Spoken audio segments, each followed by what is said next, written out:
I'd like to try a thought experiment if you don't mind. Yeah? So, have you ever had a pure thought? And before I even explain what we're about to do, let me explain what I mean by pure thought. A pure thought is not a amoral or a moral thought. It is not based on character or who you are as a person. It's completely opposite of any of those concepts. It actually is the idea, can a thought exist? Can a thought exist without the physical object being in play? For instance, if you didn't know what playing cards were, and I came out and I said that these are dribble, you would believe whatever a dribble is. You wouldn't even think about it twice. You don't know what playing cards are. So let's imagine that each one of these cards is a thought, if you will.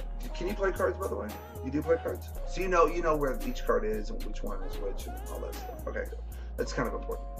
So I'm going to go through the cards like so, or your thoughts, if you will. And I'd like you to say stop somewhere for me. Right there? Cool. Take a look at that card. In fact, don't think of it as a card, think of it as a thought.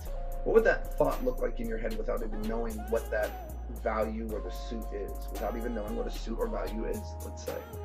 So just try to isolate that away from the rest of the thoughts, yeah? Perfect. Now, here's the deal. If you didn't know what a playing card was, if you didn't know what that suit was or that value was, you would associate it with something completely different. Like, for instance, if you didn't know, let me show you something real quick here. You let me know when you see something strange.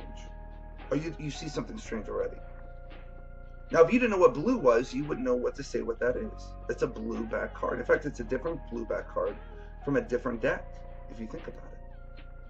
Don't get ahead of me. Now, you thought of a thought. You have a thought in your mind. I want to show you something really interesting. If you were to stop at any one of these thoughts above your thought, you would have had a canvas to go through of what to think of. If you would have thought of any one of these thoughts below your thought, once again, a canvas, it would have been a blank slate.